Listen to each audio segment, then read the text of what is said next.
건강 정보를 알려주는 뉴스가 매일같이 수만큼 쏟아져 나오고 있지만 아직도 우리가 잘 모르는 부분들은 많죠. 그런데 관심이 없어서 모르는 것과 잘 몰라서 관심을 두지 않는 것. 비슷하지만 이 둘은 엄연히 다릅니다. 그동안 몰라서 지나쳤던 장애인 복지에 대해 알아보는 시간이죠. 서울시립대 교수이자 한국장애인재단 이성규 이사장님과 함께 할게요. 같이. 안녕하세요, 이사장님. 네, 안녕하세요. 네. 요즘 참 다들 걱정이 많습니다. 그쵸? 예, 우울합니다. 분위기가. 그러니까요. 오늘도 많은 분들이 또 그래도 힘냅시다라는 응원의 문자들 많이들 보내주셨는데 요즘 지하철이나 버스에서도 보면 마스크 안 쓴 사람 찾기가 정말 힘들 정도로 많은 분들이 이제는 스스로 좀 예방하시려고 노력하시는 것 같아요. 이사장님도 마스크 쓰고 오셨나요? 예, 마스크 쓰고 왔고 운전할 때도 썼더니 그 안경에 김이 서리고 이래가지고 좀 불편했는데요. 맞아요. 운전하시는 분들은 또 이제 운전 중에 마스크 끼는 게 참 힘들다. 안경 쓰시는 분들은 그렇게 이야기를 하시는데 저도 좀 장시간 착용을 했더니 오히려 좀 숨이 좀 막히는 느낌, 답답한 느낌 들더라고요. 그거 저 이해하는 게요. 저도 그 마스크 중에 한 종류가 그 옛날 메르스 때 준비해놓은 마스크가 남아있는데요. 네. 그게 완전히 미세먼지도 자꾸 다 잡는 그런 마스크거든요. 네. 그래서 이번에 좀 그걸 써봤더니 숨을 못 쉬겠더라고요. 그러니까요. 병나게 생겼더라고요. 아니 이게 그래도 안 쓰는 것보다 쓰는 게 낫다고는 하는데 답답한 건 사실입니다.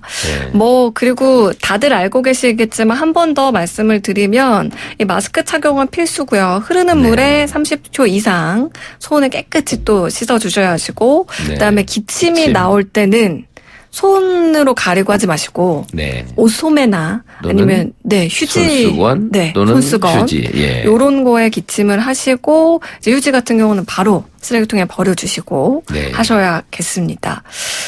정부 차원에서도 총력을 기울이고 있다고는 하지만 개인 위생 관리 그리고 또 면역력 증강이 가장 좋은 거니까요. 다들 좀 서로 조심하고 챙겨야겠다 이런 생각이 듭니다.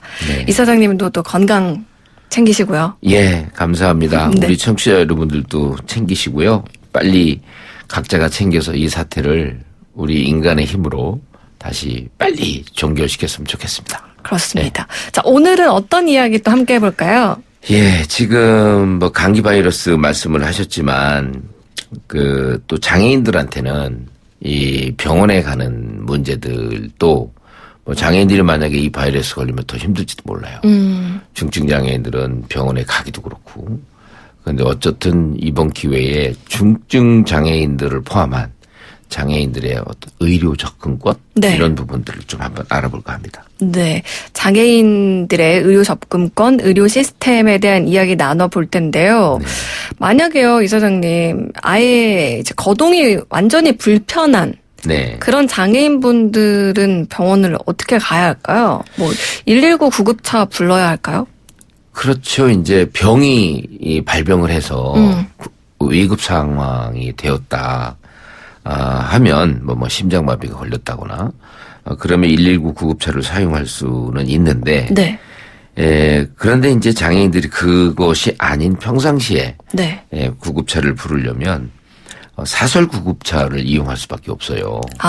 그러다 보면 이 10km당 75,000원인데 여기에서 조금 더 가면 1km당 1,300원이 추가가 되거든요. 그래서 예를 들어서 여의도에서 동대문까지 간다. 그러면 10만 원 이상의 이송료를 내야 되는데 그래서 장애인들이 참 이 구급차를 이용하기가 상당히 어렵고요. 콜택시를 이용하는 경우도 뇌병변이라든가 지체장애, 휠체어 이용 장애인 쪽만 이용할 수가 있어서 상당히 뭔가 좀 차별을 받고 있는 게 아니냐. 의료시설 접근에 있어서. 그래서 그런 부분들이 늘 장애인 단체에서도 주장이 되고 그러고 있습니다. 말씀하신 것처럼 어떤 위급한 상황에서는 이제 119 구급차를 부를 수가 있고 또 휠체어를 이용하시는 분들 같은 경우는 장애인 콜택시를 이용하실 수 있지만 일반적으로 그냥 감기가 걸렸다던가 네. 아니면은 뭐 어디 어깨가 좀 결린다던가 네. 등등 우리가 일반적으로 그냥 병원 가까운 의료기관 찾을 때 가는 그런 경우에는 이제 거동이 불편하신 분들은 사설급차를 본인이 네. 이용해야 한다는 그런 상황인데 아니 얘기를 듣다 보니까 사실 장애인과 이 병원이랄까요? 의료 네. 서비스? 사실 굉장히 밀접하고 잘 되어 있어야 하는 그런 분야 같은데 그렇습니다. 전혀 그렇지가 않네요. 맞아요. 이 부분도 뭔가 이 장애 쪽을 별도로 보고 있는 건지 통합사회 안에 장애 변수를 집어넣는 게 부족해서 그런 건지 모르지만 또 장애인 의료 보장 욕구는 사실 요즘 뭐 고령 사회니 만성 질환 증가니 해서 지속적으로 강조는 되고 있거든요. 커지고 네. 있고 또 그래서 2017년 장애인 실태 조사를 보면은 이건 이제 보건복지부에서 한 건데요. 네.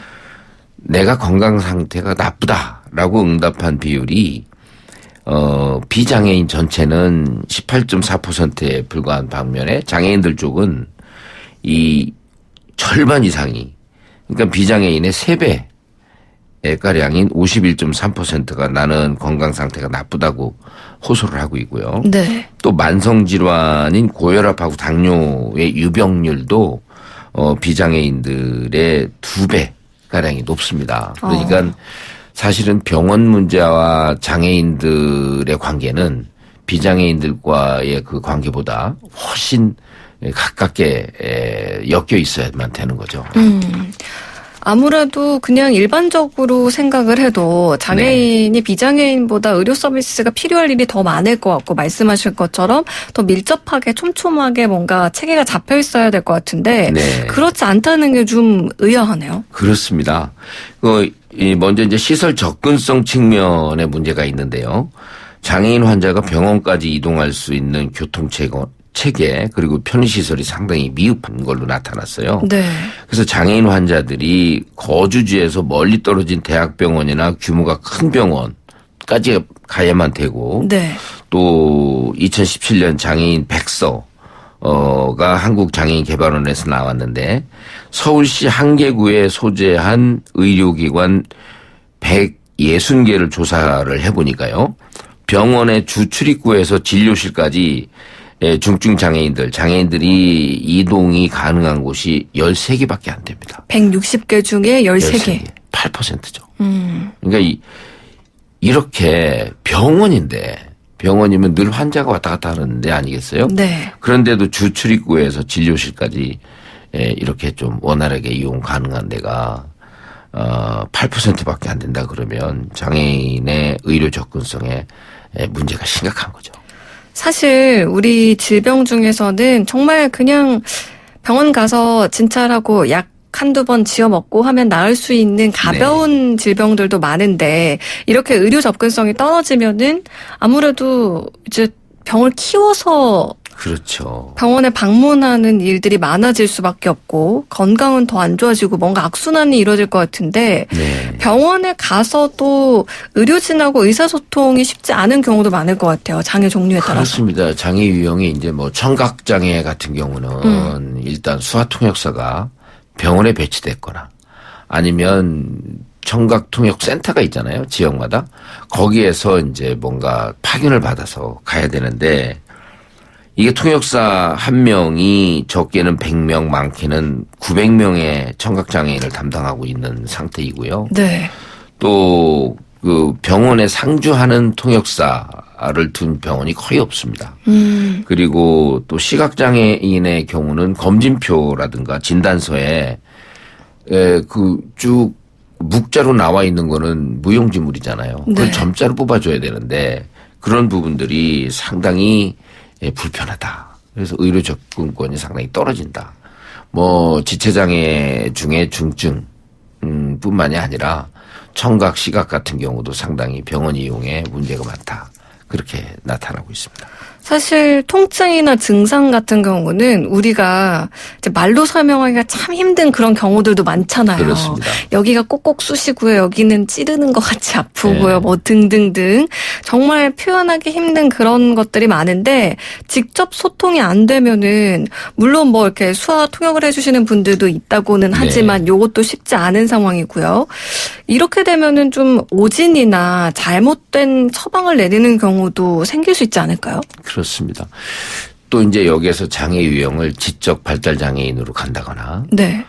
이러면은 정말 이분들이 의사 표현을 잘 못하기 때문에 그 기계에 의존할 수밖에 없고요.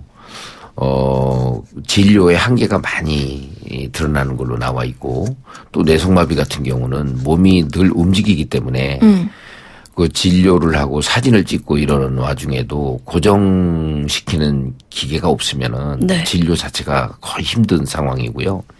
또 척수장애 같은 특징이 있지 않습니까? 네. 이분들은 이분들대로 그 장애 특성이 있는데 비장애인하고 같이 생각하고 뭐 방광의 압력 같은 것들을 똑같이 해가지고 사고가 난다거나 그런 경우가 많아요. 그래서 장애인들의 특성과 일반 의료진들이 갖고 있는 그 지식과 이게 좀 그 미스매칭이 되기 때문에 네. 이런 부분에 있어서도 뭔가 좀 한번 고려를 해야 되는 네. 그런 상황입니다. 그렇군요. 아니 예전에 뭐 장애인을 전담으로 하는 건강주치 제도, 네. 뭐 혹은 찾아가는 보건소, 뭐 네. 이런 제도들이 시행된다, 뭐 이런 걸 본 적이 있는 것 같은데 예. 이제 직접 찾아가기 힘들다면은 뭐 의료 서비스가 직접 반대로 찾아가는 네. 그런 것들도 좀 해결할 수 있는 방법은 없을까요? 그래서 이제 건강주치 시범 사업이 지난 2018년 5월부터 2019년 9월 30일까지 중증장애인 약 97만 명 가운데서 뭐 이렇게 0.08%래요. 네. 811명만 신청한 그 실적을 갖고 있어요. 네. 그러니까 시범 사업 자체가 지금 상당히 열악하게 시행이 되고 있고요. 또 주치 교육을 받은 577명 중에서 주치의 등록까지 마친 의사가 300여 명밖에 안 됩니다. 실제로 주치로 활동하는 의사는 그중에서 100명도 안 되고 있고요. 네. 사실상 의사와 장애인 모두에게 이 건강주치 제도는 아직까지 큰 의미를 갖지 못하고 있다. 그런 지금 평가가 나고 있고요. 지금 말씀하신 이제 찾아가는 뭐 보건소라든가 맞춤형 진료 이런 부분들은 사실은 저도 드리고 싶은 말씀 중에 하나였는데요.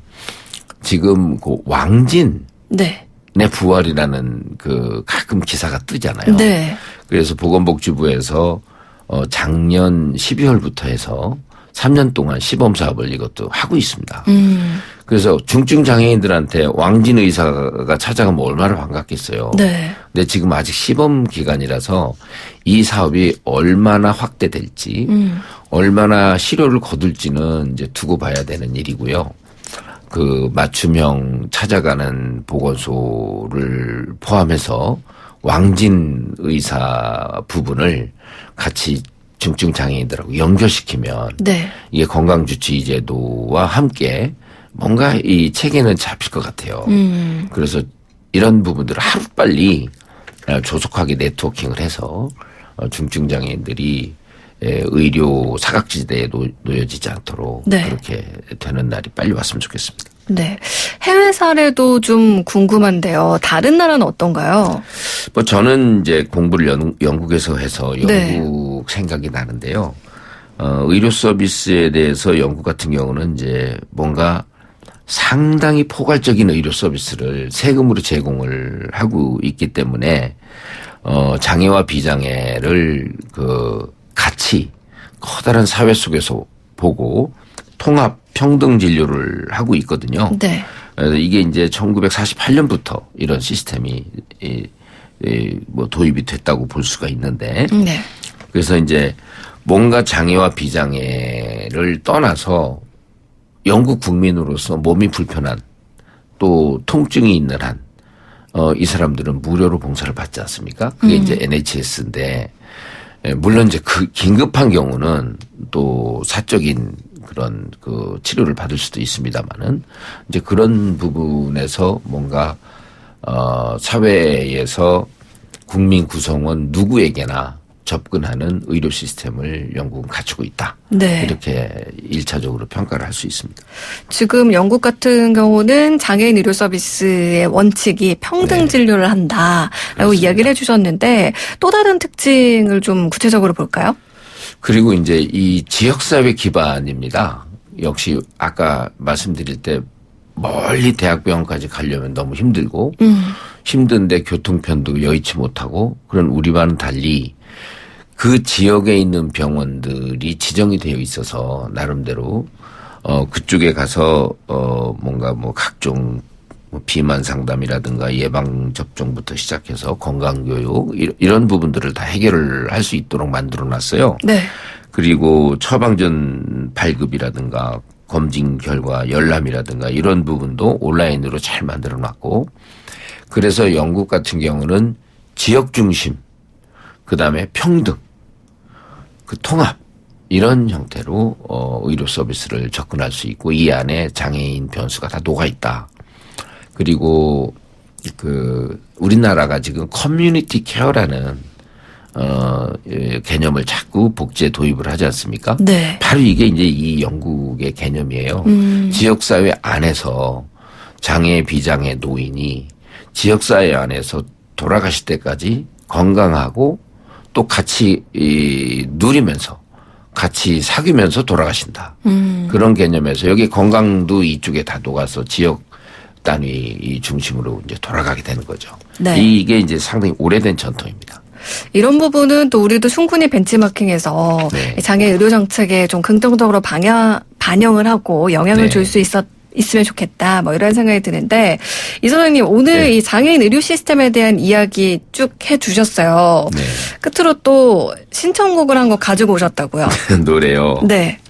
그 한참 생각했는데 지금 뭐 코로나 바이러스 증상이 의심될 경우에 우리가 콜센터가 있잖아요. 1339 이쪽으로 연락을 빨리빨리 하자. 네. 그런 개념에서 다비치의 파리파리를 신청하고 싶습니다. 네. 지금 다비치의 파리파리 흐르고 있는데요. 이 노래 들으면서 이성규 사장님과는 인사 나눌게요. 오늘 말씀 고맙습니다. 네, 감사합니다.